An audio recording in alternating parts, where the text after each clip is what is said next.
యందు విశ్వాసం ఉంచిన వాడు మరణించడు అని చెప్పాడు.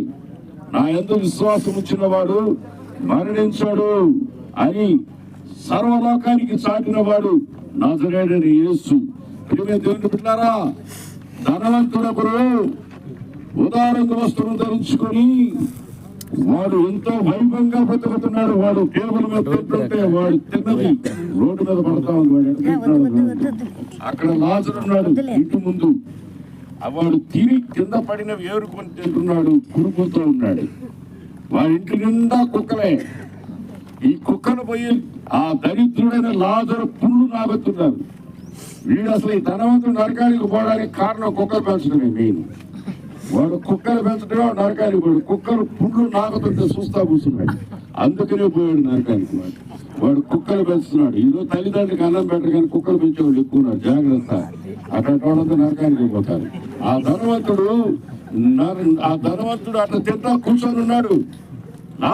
లాజరు పేదవాడు, అతడు దరిద్రుడుగా ఉన్నాడు.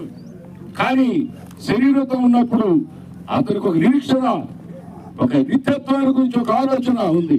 ఈ ధనవంతుడు తిన్నాడు, తాగాడు, సుఖించాడు. ధనవంతుడు ఒక రోజు చనిపోయాను, ఆకి పెట్టబడు. ధనవంతుడు చావడా డబ్బుతో ప్రాణాన్ని కాపాడుకున్నాడు. ప్రపంచంలో ఉన్న డాక్టర్లందరూ ధనవంతుడిని కాపాడుతున్నారు, ఎవరు కాపాడలేడు. ధనవంతుడిని పాతి పెట్టారు. అయితే దరిద్రుడు చనిపోయాడు. కానీ వీళ్ళిద్దరు మరణంలో ఉన్న డిఫరెన్స్ ఏంటంటే, దరిద్రుడు చనిపోయినప్పుడు దేవదూతలు వచ్చి తీసుకెళ్లారు. దేవదూతలు వచ్చి అతను కొనిపోయారు. చనిపోయిన తర్వాత జీవితం ఉంది, అది గుర్తుపెట్టుకోండి. ఈ లోకం వరకే శరీరంతో ఉన్నంత కాలమే జీవితం అనుకోబాకండి. మనిషి జీవితం నరిని 50-70 ఏళ్ళు, అధిక బలమైతే 80 ఏళ్ళు. అయినను దాని వైభవం ఆయాసం దుఃఖమే. ఆయాసం దుఃఖమే. 80 ఎక్కువ కాలం బతికమన్నా ఆయాసం దుఃఖమే. దాని వైభవం అన్నాడు, దాని వైభవం ఆయాసం దుఃఖమే.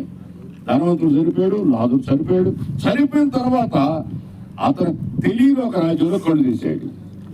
ఈ భూమి మీద ఉన్నంత వరకే జీవితం అనుకుంటే వాడికంటే వాడు ఒక్క పూట కూటి కొరకు జ్యేష్ఠత్వాన్ని నమ్ముకున్న భ్రష్టులతో సమానమని.